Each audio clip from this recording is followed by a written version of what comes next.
Hello viewers, আবারও হাজির হয়ে গেলাম আপনাদের মাঝে নতুন আরেকটি রেসিপি নিয়ে। লইট্টা মাছ ভর্তা।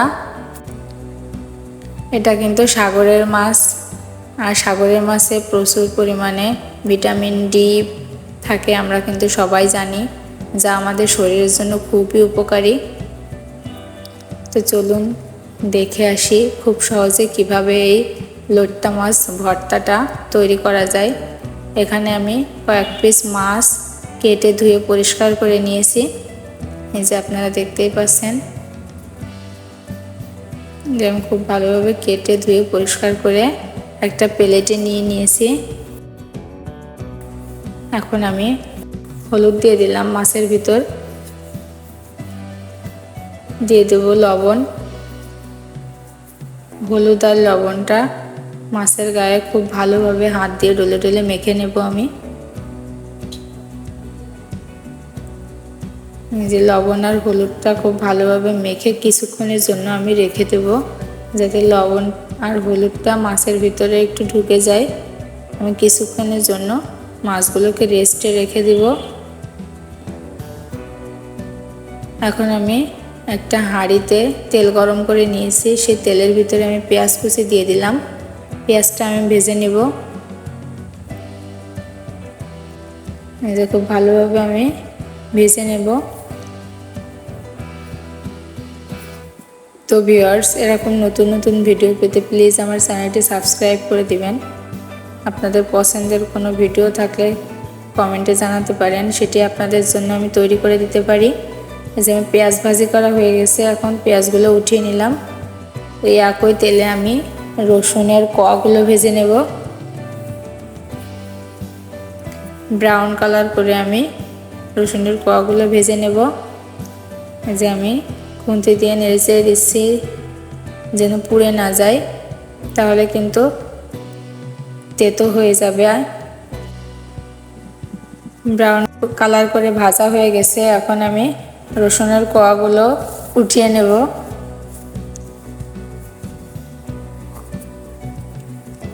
সেই একই তেলে কিন্তু আমি শুকনো মরিচ ভেজে নিচ্ছি। এখানে আমরা 4টা শুকনো মরিচ ভেজে নিচ্ছি। আপনারা মাছের পরিমাণ অনুযায়ী ঝালটা বাড়িয়ে কমিয়ে নিতে পারেন। ঝালটা ভাজা হয়ে গেছে, আমি তুলে নিচ্ছি।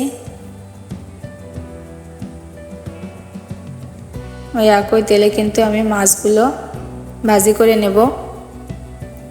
এই মাছটা কিন্তু একেবারে নরম, এক্সট্রা কোনো পানি লাগে না, সামান্য তাপমাত্রায় কিন্তু এটা সেদ্ধ হয়ে যায়।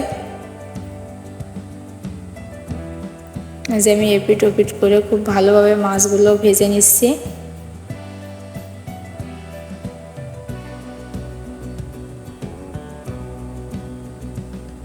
খুব ভালোভাবে আমি ভেজে নেব। আমি ঢাকনা দিয়ে ঢেকে দিচ্ছি, যেহেতু আমি এখানে কোনো পানি অ্যাড করিনি, তাই ঢাকনা দিয়ে ঢেকে কিছুক্ষণের জন্য রেখে দিচ্ছি সেদ্ধ হওয়ার জন্য। ঢাকনাটা খুলে নিচ্ছি। দেখুন আমার মাছগুলো থেকে সামান্য পানি বের হয়েছে। এই পানি দিয়েই কিন্তু আমি মাছটা রান্না করে নিচ্ছি। এই যে আমি খুন্তি দিয়ে চেপে চেপে মাছগুলোকে ছাড়িয়ে নিচ্ছি।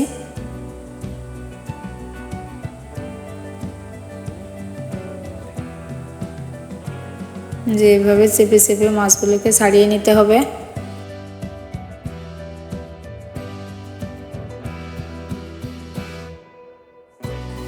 মাছটা কিন্তু খুব ভালোভাবে সেদ্ধ হয়ে গেছে।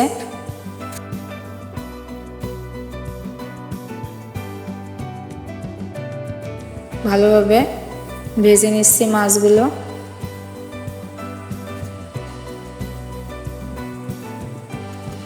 যতক্ষণ না পর্যন্ত পানি টেনে যায় ততক্ষণ কিন্তু মাছটা এভাবে ভেজে নিতে হবে।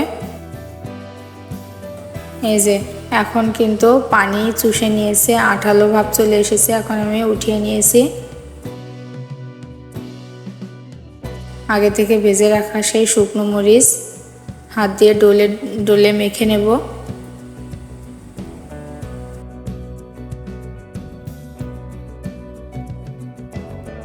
সাথে রসুনের কোয়াগুলোকেও ডলে ডলে মেখে নেব আমি।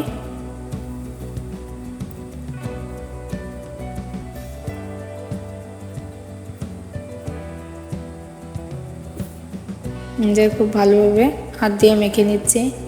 পেঁয়াজ ভাজিটাও একই সাথে মেখে নেব। এই যে 3টা উপকরণ খুব ভালোভাবে একসাথে মিক্সড করে নিচ্ছি আমি। আর ভেজে রাখা সেই মাছটা আমি একই সাথে মেখে নেব। তার আগে ভিতরে যদি কোনো কাঁটা থাকে তাহলে সেই কাঁটাগুলো আমি ফেলে দেব।